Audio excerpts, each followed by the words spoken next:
y'all. Good to see you. See y'all. Every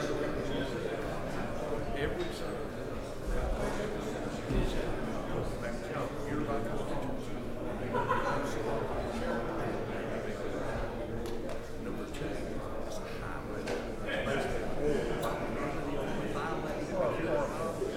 And the biggest thing with that is just think about it. Get you high.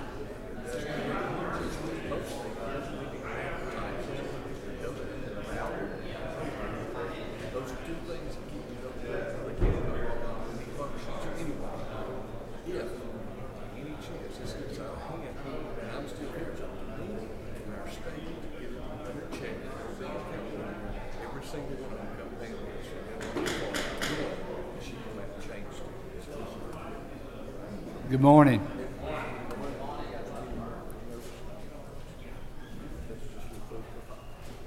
Y'all bow with me. Gracious and good Heavenly Father, thank you for the weekend. Thank you for another day. Lead us and guide us, bless us, keep us safe. Put your hand on us. Encircle us with your arms.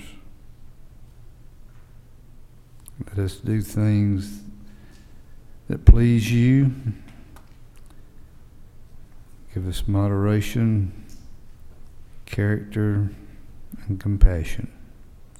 I ask these things in my Savior's name. Amen. Tell y'all how we're going to do this.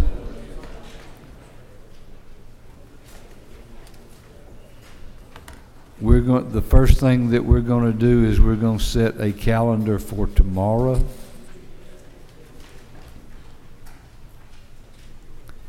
And then we're going to go into those people who have not been here to ask for these 50 idiotic bills. Because this is a first. We've done like one bill like this fall. Be real brief. There will not be a calendar set for the supplementary. The supplementary calendar will not be set this morning. It'll be set later on this afternoon, and it'll be a matter of how much time that you want to spend in this building today. So don't. Hey, leave me alone after this morning. All right. Setting the calendar for tomorrow.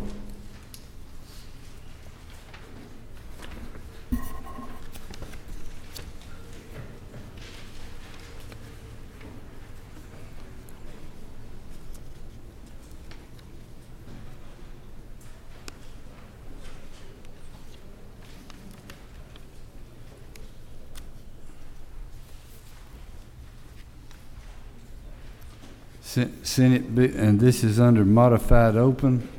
Senate Bill 128. Do I hear a move? Any opposition? It's on. Under modified open, Senate Bill 23. Do I hear a move? Any opposition? All right. Believe it or not, that is your calendar. There's not a lot that have gotten over here. We've been trying to do our business, not the Senate's.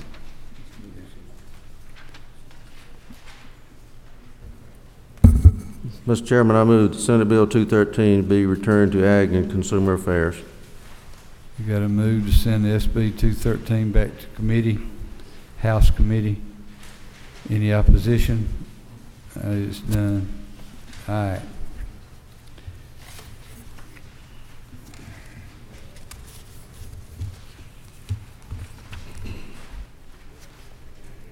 Mr. Coomer. Thank you, Mr. Chairman. Just procedurally, this will be a bill for the supplemental. Do you want me to go ahead and ask for that now or come back later? Okay. This is on page 3 under modified structured House Bill 1052, about a third of the way down the page, creating the offense of second-degree murder in cases of second-degree cruelty to children that results in a death of a child. Are there any questions of Mr. Coomer? Good bill, thank you. Thank you, Mr. Chairman. I'm sorry, where's Mr. McCall? Yeah.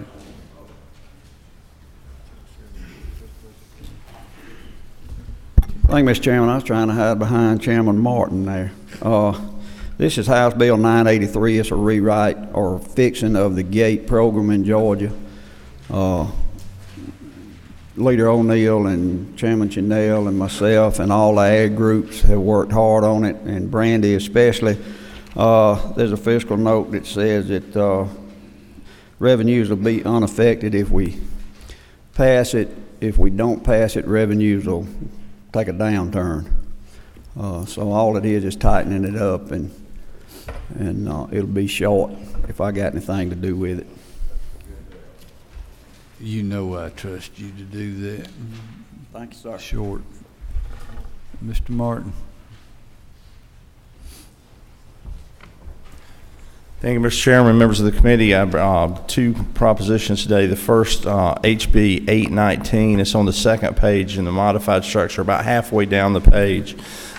This bill works in the area where tax liens are sold. It has a technical change in Section 1 that was left over before, but essentially this is about taxpayer protection so that more due diligence has to be completed before tax sales are made to third parties. It also gets rid of a sort of an archaic system where a single individual can actually get paid for not doing their job. If a tax assessor doesn't collect the taxes and then sells them to a third party, there's a provision in Georgia law whereby they get 50 cents. And I think we're in 2014 here. We don't need to be rewarding anyone, especially a single individual, for not doing their job. So I would ask the chairs and the committee's indulgence to get that on the supplemental calendar when the chair so sets, and answer any questions about that bill. Next bill. I just had a quick question. Were the tax commissioners and banking industry, are they good with this bill? Yes, ma'am. I think the lady for the question, yeah, that's a good question. The due diligence portion only affects right now one group, because they're the only people that sells. We went out of their way, worked with Dan Ray, Richard Royal, to make sure we didn't affect folks that were not selling these liens, so they're completely unaffected. The banking community has some language in that they've been trying to work with Chairman Willer for a number of years on the super lien process, again, to make it more fair for the taxpayer in the event that a mistake is made and taxes aren't paid, to let people redeem their property and pay their taxes and get right with their local governments. Thank you. Good bill. Mr. Chairman, if it please the committee, I have also House Bill 257. This bill is to sunset the alternate vehicle low and zero emission tax credit. There's been a lot of information that came around about it this weekend. I just want to take a second that it does have a fiscal impact on the state of Georgia if we don't do something about this. The information that says it hasn't cost anything. I'm sorry, I failed to tell you. It's a structured proposition, the third item on page 3, Mr. Chairman. I apologize. House Bill 257.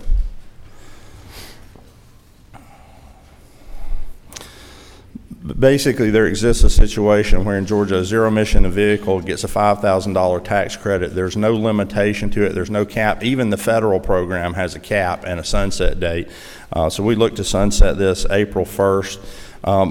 For the committee's edification, even the people that are advocating in favor of this point out that over 1,000 of these vehicles have been sold.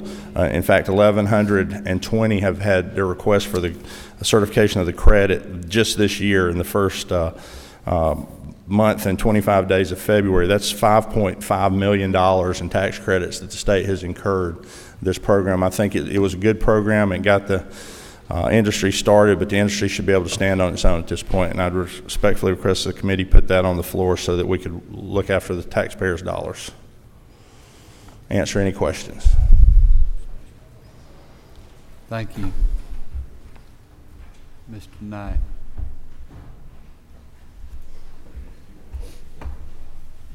Thank you, Mr. Chairman, members of the committee. I bring before you House Bill 291. This is a bill that is moving the State Board of Accountancy from Secretary of State up under the authority and control of the State Accounting Office, where we've got a CPA as the director of the State Accounting Office, understands our profession. It is very important. There's a lot of hard work been going on this bill. Currently, Georgia ranks last in the nation as far as our State Board of Accountancy, and it's a crying shame with the state #1 in business that our accounting profession is looking at that from a state board perspective. So that, Mr. Chairman, I'll answer any questions. No questions, thank you. Mr. Atwood. Thank you, Mr. Chairman, ladies and gentlemen of the committee. I bring before you House Bill 933. It's at the bottom of page 3 under the structured rules. An exemption on sales and use taxes on aviation parts has been in effect since initially passed by the legislature back in 2007. It's been extended by the legislature and the governor 3 times. It's set to expire July 1st of 2015. This bill removes the sunset provision. That's all it does. In 2009 and 2010, the Special Counsel on Tax Reform and Fairness reviewed all tax incentives, and as most of you know, they recommended that several be eliminated, but the council recommended that the exemption for aviation parts be made permanent. And also the governor's initiative said the same thing. That's all this bill does. With that, Mr. Chairman, I'll yield for any questions if there are any. Any questions? Thank you. Thank you, sir. Mr. Donahue. Thank you, Mr. Chairman. Ladies and gentlemen of the committee, I come to you with HB 779, which is on the second page, modified structure rule. What this bill basically does is a renewal permit carry license, and it's for veterans. What it basically does is each county in the state of Georgia, several have the opportunity where they charge a 0 fee by choice. There are certain counties that charge $7 for the cost of the card, and $30 is a maximum charge they can charge. The breakdown is $22 required by the state, $1 that goes to probate court judge retirement, and $7 for the card to get the total figure of $30. Questions? Thank you. Wait a second. Ms. Abrams. Thank you. Actually, Mr. Dunham. I'm sorry? Thank you. Thank you, Mr. Chairman. Is there an actual cost to certain counties that, my concern is that counties like Columbus, Muskogee, Liberty, with heavy populations, there's actually an administrative cost to providing these licenses. Is there a fiscal note on the impact to these counties? Because if we're going to mandate it, what does it do to those counties that have heavy populations of military? Each one of the commissioners are to take under charge the price, and that price is $30 cost. That is all in.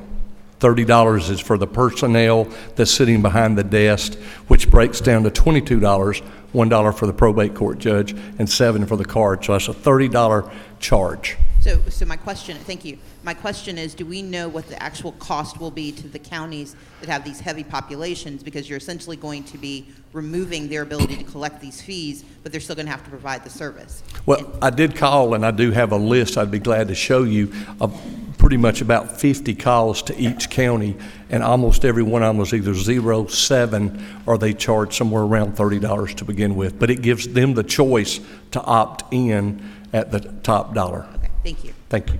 Mr. Powell.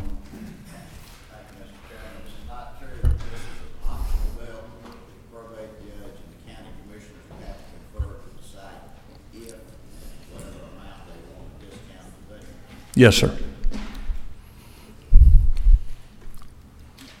Thank you.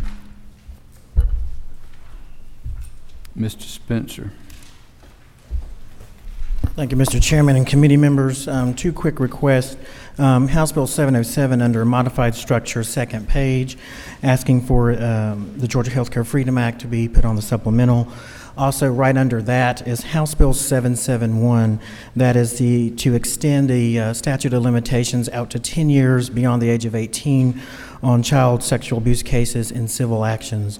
And extends the statute of limitations out to 5 years on third-party vicarious liability cases. If you have any questions, I'll take those now.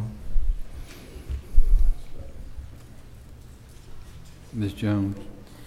Thank you, Mr. Chairman. I had a question on the second bill. Looks good, but I was curious, how do other states treat this? There are 5 states that have no limitations. They have removed the statute of limitation on civil actions for child sex abuse cases. There are other states like Connecticut, they go out to 30 years. Some of them, like Florida, has actually removed the statute of limitation on child sex abuse cases and civil actions. So we would not be an outlier there. We would actually be in company with some others, but this particular bill in committee, we moved it out to 10 years. Thank you. Any other questions? Thank you, Mr. Spencer.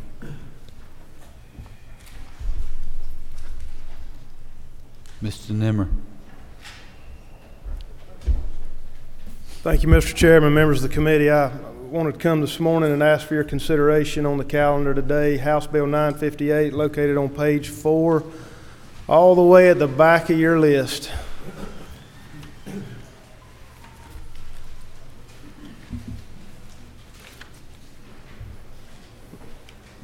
Which one? 958. Okay.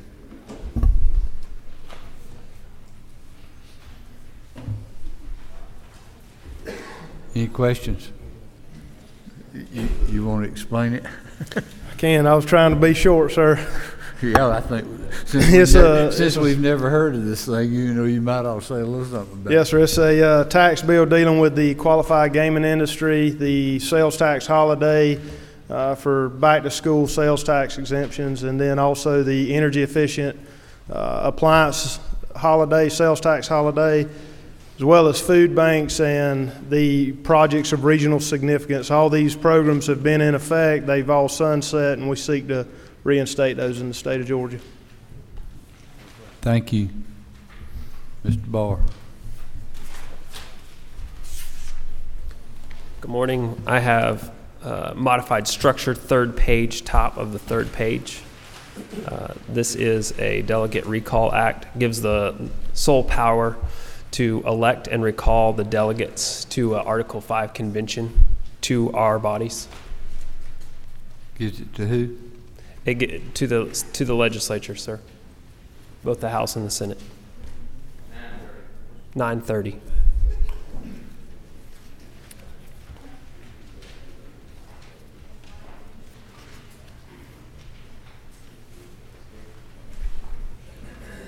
Okay. Any questions, Mr. Barr? Thank you. Mr. Mayo. Thank you, Mr. Chairman. Members of the committee, I bring before you on the third page under structured rule, House Bill 390. This bill would allow an exemption for DeKalb County to the sales tax ceiling. And currently DeKalb is restricted by a MARTA tax and a host tax. And we have serious transportation infrastructure needs that this bill would help address. It would allow the county to put up for referendum a SPLOST for voters to make a decision about a 1% sales tax for the purpose of funding transportation infrastructure. And I ask for your favorable consideration and will yield for any questions. No questions. Thank you. Mr. Strickland. Thank you, Mr. Chair. Members of the committee, I have 2 bills to present today. First one's House Bill 883 on the first page, about halfway down. This bill is a Commissioner, Department of Banking and Finance bill to correct some cross-references in a Merchant Acquirer Limited Purpose Bank Act we passed a couple years ago that Chairman Earhart carried a couple years ago. And also on the second page, under modified structured rule, about 3/4 of the way down, House Bill 845. This deals with the public disclosure of arrest images. It's another mugshot bill to go after these websites that are charging for removal of mugshots right now, folks that never had a case even brought. Actually, so the mugshots put online, they're charging for the removal of those images. What? 845, the second one.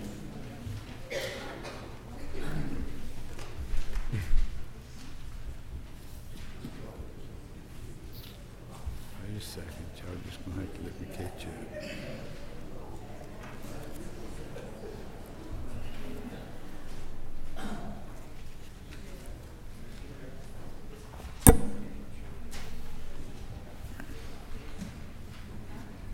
Mr. Roberts. Thank you, Mr. Chairman. Can you tell me, last year we passed a bill by Representative Bruce. That's right. What is the difference between his bill and your bill? His bill actually made it illegal for the websites to do what they're doing right now. The problem is a lot of these websites went and moved overseas, and we're having trouble actually enforcing that law. So my bill gets to the supply of the images overall. I've worked with the Sheriff's Association, with GACTL, and with PAC as well to draft a bill that would limit, basically it requires that media go and request in writing the images from sheriffs. It keeps sheriffs from actually posting every single image they have online, which is where a lot of these companies are actually getting them from.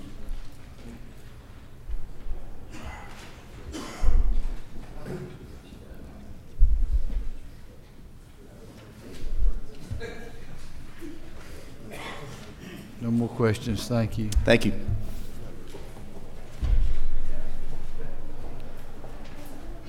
Mr. Kelly. Thank you, Mr. Chairman, members of the committee. I come today requesting two bills. On the second page, second from the bottom, House Bill 913 recognizes a conflict of interest with the Department of Community Health for individuals who sit on that board while also coming to the board for licenses. Listening to your concerns, I have made some exceptions for those individuals who are licensed medical professionals so that they would be exempt from that. And then on the third page. Wait a second. Any questions? No questions. Next one. And then on the third page, again, under modified structured, House Bill 1078, which looks to correct some problems that we've had as a result of the Jury Composition Reform Act passed in 2011. Right now, there's several places in the code where it wasn't clear if you were talking about grand jurors or trial jurors, and so we're cleaning that up, and then also taking some steps to make sure that when they go to impanel the grand jury, that they have enough members there to choose from. We've got two amendments on that bill. You'd like to go through those? The first one dealt with some language on the first page where we referenced trial jurors, grand jurors, or other jurors, and it was unclear trial juries, grand juries, or other, and so we were trying to. We're going to strike the other. Couldn't find really any reason why to include that. Going back looking at it again, trial and grand would cover it. The second amendment, I would actually ask to pull back right now. We're working on some language. There is an issue there that we need to look at, but would like to pull back on the second amendment, which is amendment number. Mr. Kelly, the only way these are modified structure, and the only way that you can have an amendment done to this bill is through this committee. If you pull back too far right now, it will not be amended on the floor of the House. All right, thank you, Mr. Chairman. Then the amendment 292292, the second amendment, would delete some language that says after consulting with the district attorney, talking about a judge going to trying to impanel the correct number of grand jurors. A lot of times now we've had a situation where they have to impanel between 16 and 23, and when they've got there, they end up having a lot of people that conflict out. So that was the problem we were trying to address there. The language was a little broad, and that was the need for the amendment.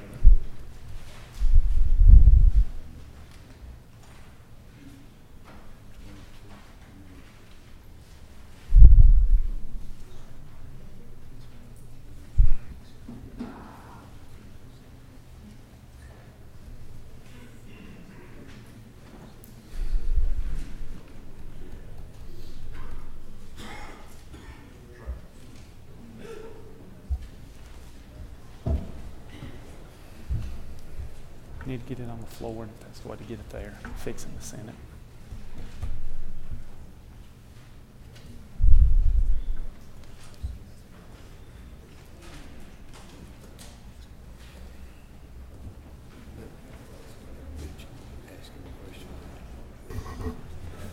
Mr. Kelly, just a quick question on the amendments on 2292 and 2293. Is the gentleman's intention to pull one of them now, or would the gentleman like the discretion to have the Rules Committee act on them now for consideration on the floor, and then as discussions go on, the gentleman would have the option on the floor to withdraw it if that were the case?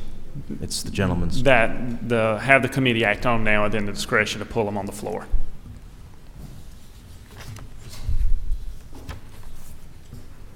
Mr. Roberts. Just a question, Mr. Chairman, and I'm just trying to make sure as far as we follow the procedures, isn't it correct that someone has to offer these on the committee? Yes. Okay.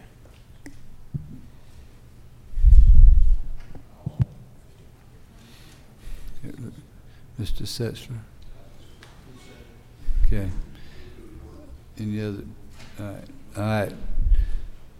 On your desk, you should have two amendments. AM 292293, the first one he offered. Do I hear a motion? Any opposition? Okay. The other one is AM 292292. Do I hear a move? Any opposition? All right. Both of those can be voted on the floor if your bill makes it to the supplemental calendar. Thank you, Mr. Chairman. Mr. Williamson. Thank you, Mr. Chairman, members of the committee. I come before you today to ask for your consideration under modified structure. Top of page 3, third bill down, House Bill 982. This bill is a Department of Banking and Finance requested bill. It would modernize the licensing and language under the money service businesses that are regulated by the Department of Banking and Finance. Those businesses include check selling, money transmitting, and check cashing. Be happy to answer any questions.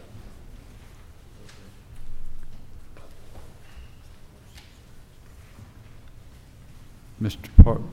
Parsons, thank you, Mr. Kelly. Williamson. Bye. I'll take the compliment, Mr. Chairman. Mr. Parsons. Thank you, Chairman. Ladies and gentlemen of the Rules Committee, I have House Bill 348. I'd like to ask you to put on the calendar today. This is a bill that creates a tax credit for the purchase of commercial vehicles that use alternative fuel. I worked extensively with the governor's office on this year, made changes for them. They have no problem, the governor's office has no problem with this bill. Worked with the Chairman Chanel on it, made changes that he's requested. It wouldn't go into effect until fiscal year 2016. It would only be for 2016 and 2017, $2.5 million a year for a total of $5 million. It's a good bill that would incentivize the use of some alternative fuels and would also help clean up the atmosphere, help with children with asthma and different issues relating to clean air. And I would request that you put this on the calendar. No questions, thank you. Mr. Harbin.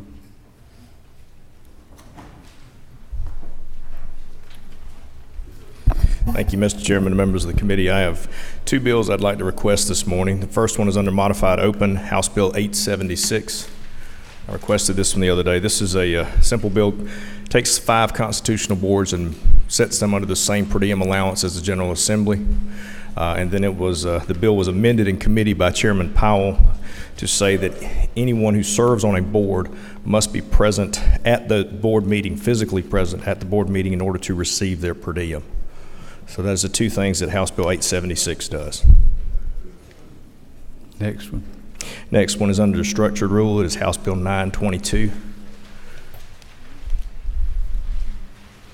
And this just creates a tax credit for those physicians that help to train the residents to help us to meet our needs for future health care providers. It's a very minimal fiscal impact. I think about $250,000 under the fiscal note.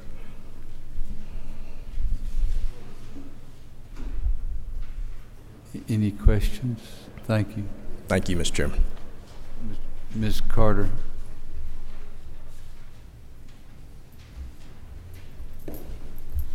Thank you, Mr. Chairman. I'm on page 3, modified structured, House Bill 1008. What it does is amends the law to authorize the Georgia Student Finance Authority to create nonprofit corporations and clarify that the authority and the Student Commission are authorized to solicit and accept funds. It also changes the board from 13 to 14 to make it work with the congressional districts. Ms. Abrams. Thank you, Mr. Chairman. Madam Chairwoman, what would be the purpose of these nonprofit corporations? Well, the purpose is that many corporations that or foundations are not really interested in giving money to a state agency, which is what it currently is, but by providing this corporation, it's a 501c3, and these foundations are willing to donate money to that. And the money will go towards needs-based aid for students, for scholarships. Thank you. Next one. No. Yeah, next one. The next one is House Bill 1007. It's the best friend to 1008 because what it does is creates a checkoff to allow taxpayers to contribute money to this corporation on their state income tax form. Thank you. Thank you. Ms. Morgan. Thank you, Mr. Chair. Good morning, members of the committee. I bring to you House Bill 1006, which is on page 1 under modified open rule. This is an education bill that would allow school districts to waive seat time for students who complete an online course. What's currently happening is a student who finishes an online course in the middle of or towards the end of a semester, if they finish it, they have to essentially sit in the classroom. So this would allow the district to waive the seat time and allow them to move on to the next course, as well as allow the state to administer that end of course assessment. Thank you. Thank you. Thank you, Mr. Chair. Mr. Harrell.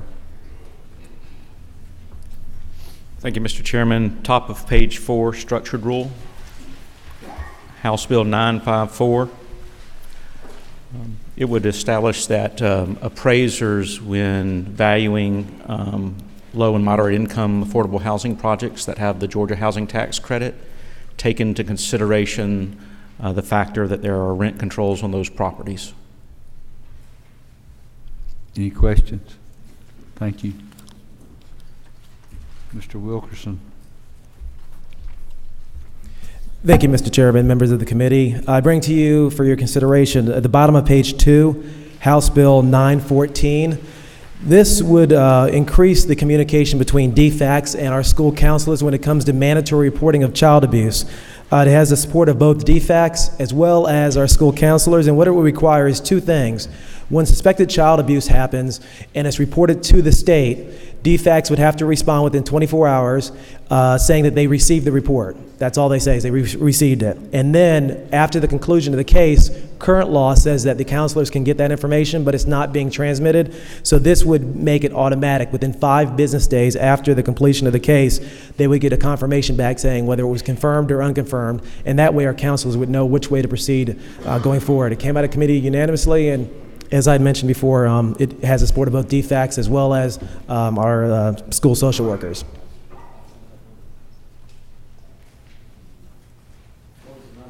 House Bill 914 at the bottom of page 2, okay. And I'd ask for your consideration. No questions. Thank you. Thank you. Mr. Mitchell. Thank you, Mr. Chairman, ladies and gentlemen of the committee. I present to you HB 47, first bill on the first page, which would simply give the consumer the absolute right to cure their default should they become behind in their mortgage, as is the case in the overwhelming majority of states. I want to say that advocates for and against have come together. This bill hasn't received a no vote in any part of the process. The fact of the matter is, should you schedule this bill, it's voted out of the House, passed by the Senate, signed by the governor, you will no doubt save the homes of constituents in your district. I want to also say that it was well vetted by the Judiciary Committee. The second signer on that was Chairman Willard.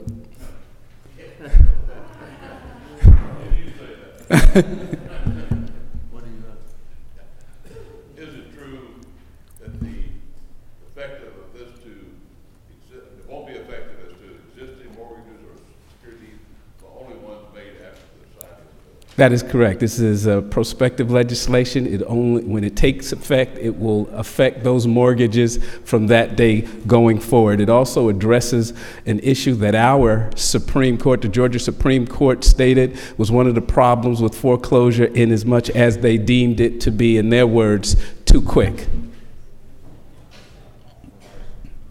Thank you. Thank you.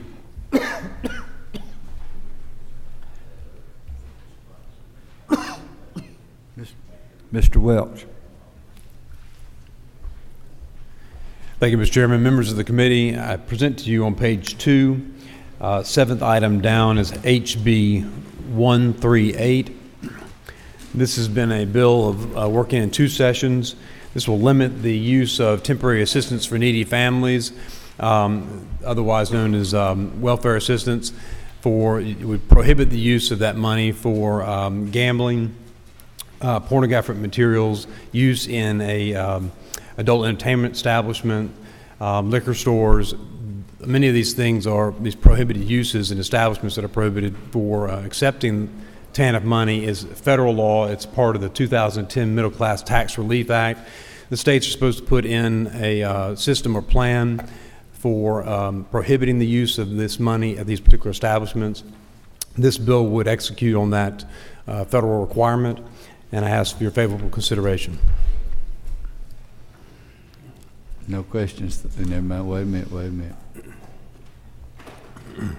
Ms. Jones. I just had a quick question. It appears this bill has changed a good bit throughout the process. Could you just touch on one or two highlights of that? Yes, the bill had requirements for signage to be placed in the front windows of retailers, and that would notify the public that if they're coming in to utilize a EBT card or what was now is a debit card, that you could not use that for those prohibited purposes. That has been removed. Now that will only appear on ATMs. So the signage will now only be on ATMs, one of the significant changes. In the course of committee meetings, in Chairman Cooper's committee, last session, we cut some of the uses that would be prohibited, such as salons and other items that seem to be difficult to administer. Minority Leader. Thank you, Mr. Chairman. Mr. Welch, I cannot find the bill in our book, so I can't read the current language, but I know there was some concern about food deserts and the fact that this would provide restrictions in communities where they have limited access. Can you speak to that issue? That's a very good question, Minority Leader. We actually eliminated that provision before. You'll recall it had a prohibition on the use of the card at ATMs, so that if you didn't have an ATM location or you couldn't obtain enough money at a point of sale, then that would have been a problem for many communities. That has since been eliminated. The only thing that it does do is it does ask for a study to be done by the department as to whether or not technology can be used to limit the activity of the cards in the future at ATMs that would be located in any one of the establishments where there would be a prohibited use, such as an adult entertainment establishment. Thank you. Thank you. Thank you. Have a seat. Your bill's already, one of your bills is on. You can go home. Thank you. Always a pleasure to see you.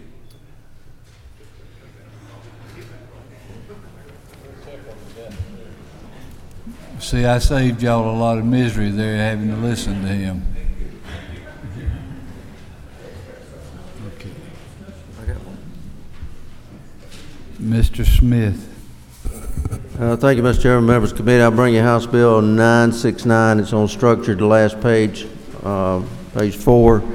All that does is relating to exemption of sales tax for your community health centers and also for the National Center on Civil and Human Rights Museum. If you've got a question on the bill, raise your hand, because you've all lit up on me. All right. Mr. Benton.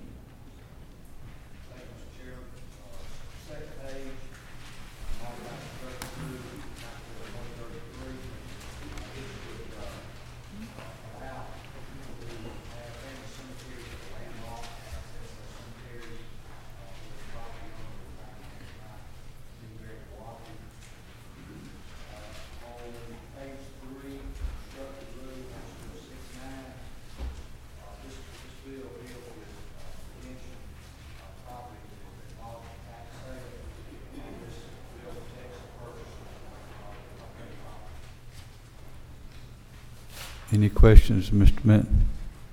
Thank you.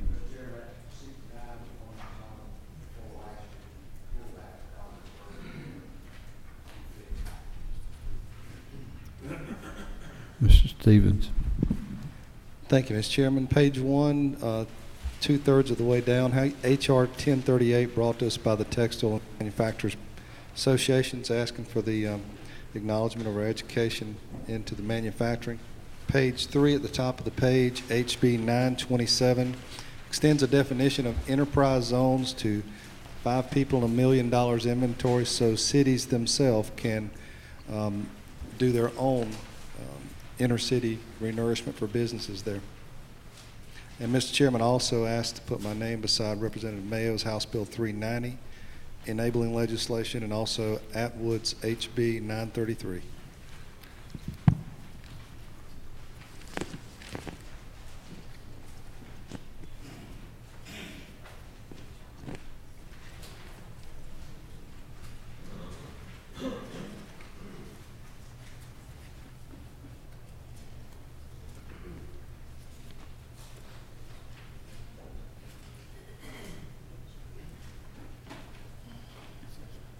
Mr. Setzler.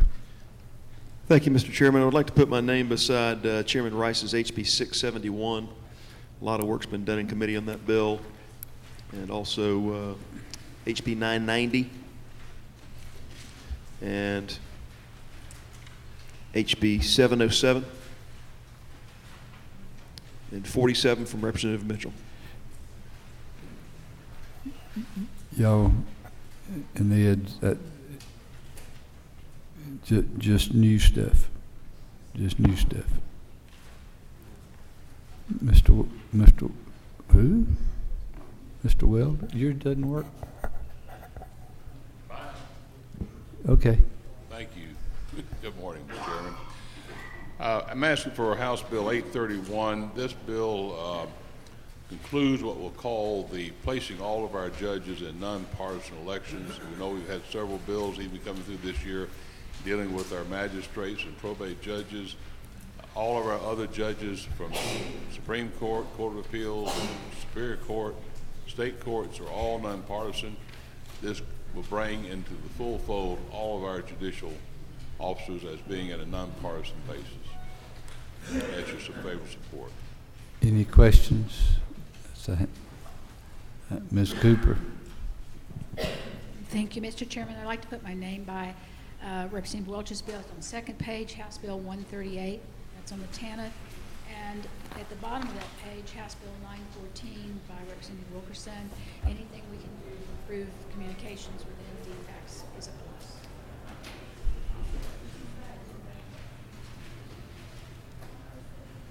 plus. Mr. Powell. Thank you, Mr. Chairman.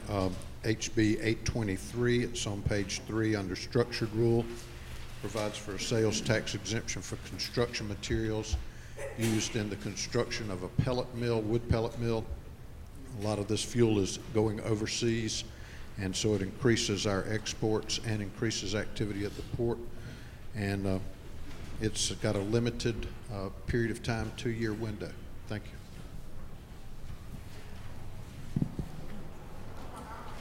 Mr. Chairman, did I understand you to say if we had already asked for a bill once, not to Don't ask for it. I would just say, put my name, encourage us to put on the calendar House Bill 982, Department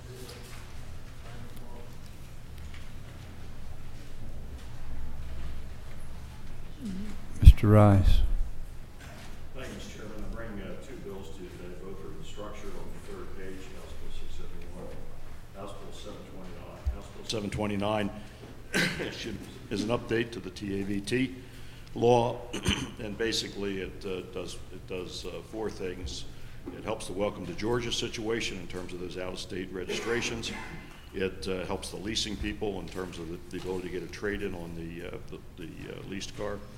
It helps with the calculation of fair market value with regard to used car by making it book to book and stopping the gaming that's going on there. And the fourth thing it does is to provide for multi-year tags so that our people don't have to put those stickers on their car, on their licenses every year. Stand for questions. No questions. What's the other one? House Bill 671, Mr. Chairman, came out of Judiciary. It's the result of a study committee on Title 40 reforms. It has multiple parts to it. The most central part is the change to the DUI law, which requires on a .15 or above mandatory interlock device. In return for that, person is unrestricted in terms of their ability to drive. Keeps people in jobs.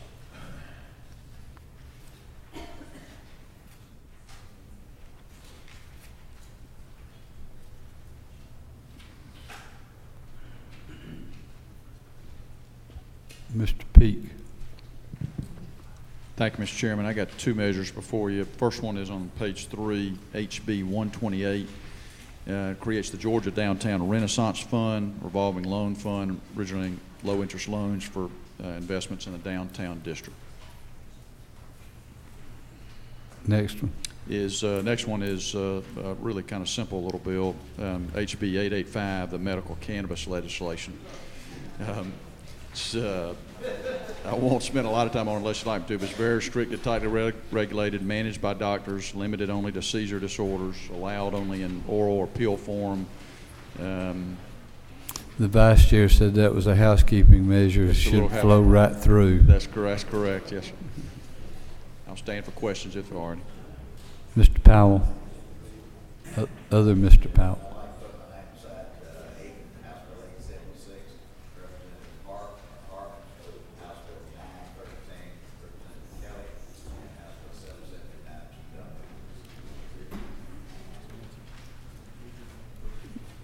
Mr. Lindsay. Thank you, Mr. Chairman. I want to ask for House Bill 964. It's a bill that simply promotes businesses to go into partnership and assist public schools, in particular charter schools. Any questions? Ms. Abrams.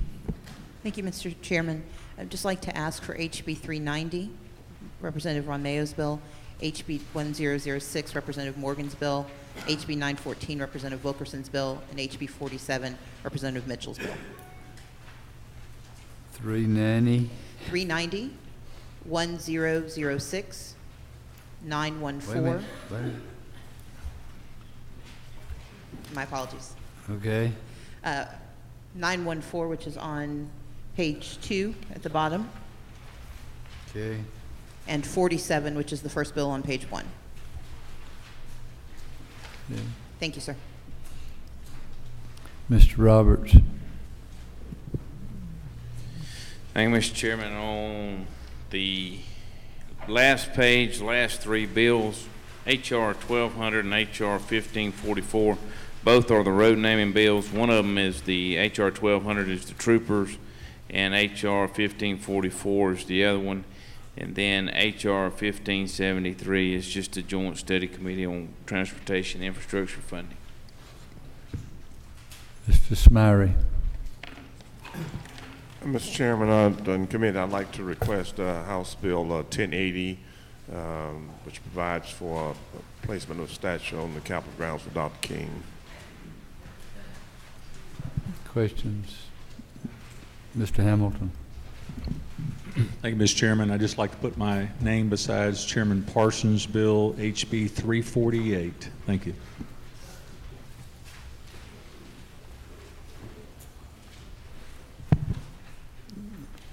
Ms. Jones, you got anything?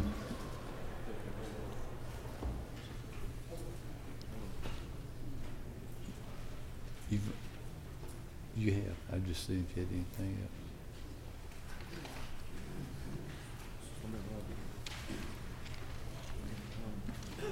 else. Mr. Hamilton, you back on?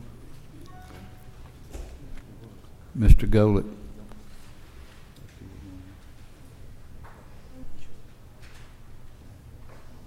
Mr. O'Neill.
Mr. Golett. Thank you, Mr. Chairman. Pursuant to Rule 33.3, I'd like to move that debate be limited to 1 hour, no more than 1 hour, for all legislation to be considered on the House floor on this day 30. You have a motion. Time to be apportioned by the Speaker equally. All those in favor signify by aye. Aye. Any opposed will get out of here at 12 o'clock. You ain't got nothing else to do from 11:30 to 12? Mine does too, but